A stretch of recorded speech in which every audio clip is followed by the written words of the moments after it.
If you want to lose fat fast, keep watching, because this is one of the dirty secrets of the fitness industry. When you look at fat loss, there's only 3 ways to lose fat. You can do it sustained and gradually. You can use drugs like clenbuterol or Ozempic, or you can do it fast. And what most people will tell you is that this last one is not a good option, but there are times when it actually is the best option for you.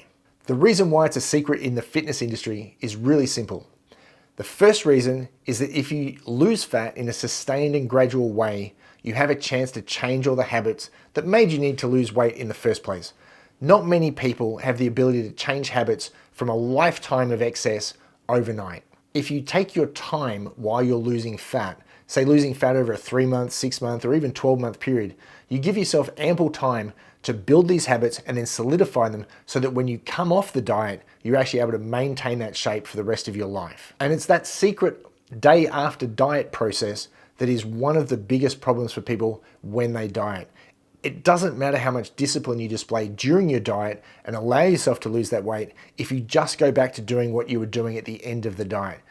When you give yourself a chance to build these habits, you almost guarantee that you can get the weight off and keep it off when you finish this diet phase that you're about to enter. Now, when it comes to drugs and fat loss, there's no denying that they work. The problem is that now a lot of these drugs are banned, they're hard to find. Back when I started in the fitness industry, some of these things like ephedrine were very easy to find. Ephedrine is off the shelf now, you can't buy it legally anywhere that I know of. Drugs like clenbuterol, which also clearly work, can't buy legally anywhere. In fact, the only way you could buy clenbuterol in my country would be if you were a cow or a horse. So there's no chance for most of us to get drugs like that. But you can tell these drugs work. I remember when I was younger, I was training a guy who wanted to lose weight for his wedding, and he bought a tub of clenbuterol, which was, man, it should have been like 6 months worth of clenbuterol for him. He went through the whole thing in a month. And he told me he was sad that it hadn't worked very well. I'm like, what do you mean? You've lost like 10 kilo. And it turned out not only had he lost 10 kilo, he lost 10 kilo while eating ice cream and pizza nearly every day, going out every weekend and drinking tons of beer. The stuff clearly works, but at what cost is the question. There's a drug that's on the market now called cardarine. It's a peptide, so it means it's a naturally occurring substance in the body. But human trials on cardarine show that it might cause cancer, and yet there are still people taking it. So the drugs have a very negative side to them where people are so keen on changing one or a couple of facets about their health or performance that they're willing to risk long-term side effects just to do so. And I don't know about you, but I don't want to risk cancer just because I want to lose a few kilo. So the drugs clearly work, but we want to come up with a better, healthier, more legal way to do so. And rather than take drugs, I'm going to share with you this diet trick. When it comes to weight loss, we need to distinguish between weight loss and fat loss. Those are 2 different things. As an example, if I were a 100 kilo guy with 20% body fat, I'm clearly carrying 20 kilo of body fat. But within the rest of the 80 kilo, there's some fluid in there too. Now, water in your body can change by as much as 5% per day. So my 100 kilo guy could be 105 kilo one day, 95 kilo the next day, and that would actually be a normal fluctuation in water percentage in his body. So if I lose total weight, well, maybe I lose, let's say 5 kilo of body fat and 2 kilo of water, it's not the same as losing 5 kilo of fat. We're really only concerned about fat loss here, not total weight loss. Now, how fast can you actually lose fat? Let me share some maths with you. 1 kilo of fat is 9,000 calories. It means a pound of fat is about 3,500 calories for those of you counting in freedom units. Now, to put that in perspective, an hour of running, hard running, not gentle jogging, is about 1,000 calories. That's a 90-minute run every day of the week at what amounts to 6-minute kilometers, or a 15-kilometer run every single day of the week. That means to lose 9,000 calories, 1 kilo per week, just from running, you need to be running about 105 kilometers per week. Now, how many of you are going to run over 100 kilometers a week to lose 1 kilo of fat? So who would want to lose fat fast? There are definitely some medical times where it's needed. Having just been through hospital and surgery and rehab, there are plenty of people that were probably suggested to be on a medically reduced calorie diet to allow them to have surgery safely. Obviously, the heavier you are, the more drugs they have to use to sedate you, the more difficult surgery is. So there's legit medical reasons why we'd want people to lose fat fast. But maybe it's something a little bit more vanity based. Maybe it's your wedding coming up. Maybe you just want to go on holidays and look really special. And there's definitely a timeline to how you need to get in shape, as well as how quickly you want to get in shape. We can also use this as a quick start portion of a more moderate and sustained diet. Often when people start dieting, they lose heart because they don't see quick results at the start. I can tell you now from experience, if you can help someone lose a reasonable portion of weight very quickly, they'll have a ton of motivation to continue dieting and see it through to the end, rather than what most people do, which is start and then stop relatively quickly. This will give them the motivation and the encouragement needed to allow them to stick out a longer, more sustained diet after that really quick start. The last group of people are probably people like martial artists, weightlifters, who have to compete in weight divisions for their sport. And this actually allows you to diet off very quickly a small amount of weight to allow you to hit whatever your weight class is without negatively influencing months and months of training by being in an energy deficit, forcing you to train at a lower standard than normal. Now, the mechanics of this diet are really, really simple. So the technical term for what I'm about to share with you is a protein-sparing modified fast. And basically it means you're not eating anything other than protein, pretty much. You're gonna want some fiber for being able to go to the toilet. You're gonna need some healthy fats to allow hormone production to be maximized, but pretty much we're focused on protein here. In terms of where all of your energy is going to come from for this diet, largely protein, like I said. There'll be very minimal carbohydrate, which means two things. One, it means training hard will be nearly impossible during this period, or two, that training in general will need to be reduced or stopped outright, and you just allow the diet to do all the work for you. Finally, we need to think about fats. Most of the fats that you're going to take in from this diet are going to come from all the protein sources that you're taking on, although we are deliberately going to take on some fish oil, again, to allow hormone production and keep us healthy in general during this process. When it comes to figuring out how you construct this diet, there are three main categories. We're just going to call them category 1, 2, and 3. The easiest way to figure out which one you are is go and stand on your scales. Seriously, most people I know have got a pair of smart scales these days that figure out body fat percentage. Now, is it as accurate as a DEXA scan? Absolutely not. Is it as good as someone who really knows what they're doing a multi-site skin fold test on you? Also not. Is it good enough for our purposes? Absolutely. Most scales these days are within a couple of % of what your actual body fat percentage is, and they'll be a great place to start. So if you don't have a set of smart scales already, honestly, if you're interested in health and fitness, just go buy some. You're going to need them later on anyway. Category 1 would be less than 15% for men and less than 24% for women. Category 2 for men is 16 to 25% and from 25 to 34% for women. And category 3 is 26% or more for men, and for women 35% or more. The reason these categories matter is because someone at the lower end won't be able to be on this diet for as long as someone at the higher end. Most of my customers, when we go through this process, are only on this diet for 7 to 10 days, but they're already starting at category 1. It stands to reason that when you're covered in more body fat, you have more excess energy to spare. And while you might not be eating much food physically, your body's got a ton of what amounts to food on it that it's going to consume to allow you to stay on this diet for longer. It's not unreasonable that a category 3 dieter on this program could be on this diet for 3 or more months while they're reducing body fat.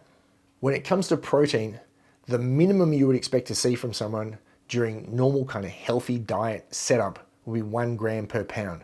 It's not unusual during this diet to look for more like 1.2 to 1.5 grams per pound of body weight, because it means you'll stave off muscle loss during a severe dieting phase much more effectively. It's also an added bonus because where training is not going to be able to be very high level because of the lack of carbohydrate in the diet, you'll actually help stave off that muscle loss from not being able to train hard or as effectively as you normally would. When it comes to choosing your protein sources, choose from low-fat protein sources like chicken breast or turkey breast over chicken thigh. Choose tuna over salmon. You see, choose low-fat protein sources over their other fatty alternatives. Low-fat beef, egg whites over egg yolks. These are all better choices during this diet. Allows you to keep the calories down, keep the total fat content down while keeping the protein intake really high. As one final rule, try to eat food, not drink it. When you drink your food, it's much more easy for your body to absorb it than it is when you eat whole foods.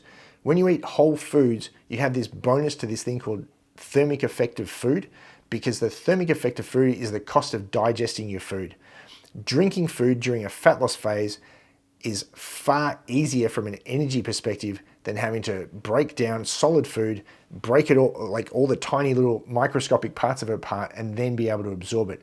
While you're on a diet, you want your diet to work for you as much as possible.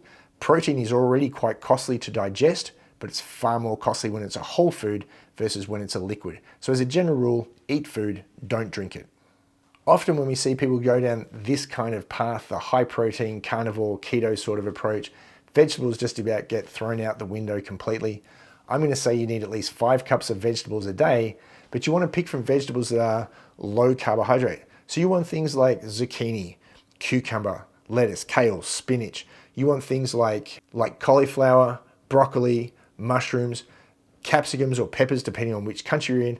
All of these things are very low calorie, but high in fiber, as opposed to things like peas, carrots, potatoes, that's either normal potatoes or sweet potatoes.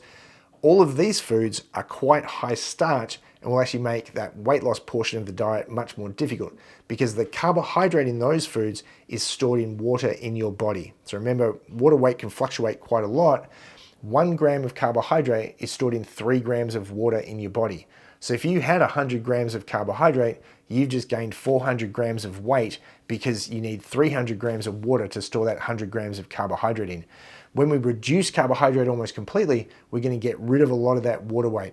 So not only will you see total weight loss, you're going to see fat loss as well during this period. Another big component of this diet is to avoid calorie-containing beverages. We call them zero-calorie beverages, the things that we're after. So that means no alcohol. It means get the milk and sugar out of your coffee or tea, no fruit juice, no soft drinks. We're really thinking water, black tea or coffee, and that's about it on this diet in terms of what you can drink. The final part is about 3 grams of what's inside fish oil. Now, if you look at the back of a fish oil bottle, you'll see there are 2 kinds of fats that are very important.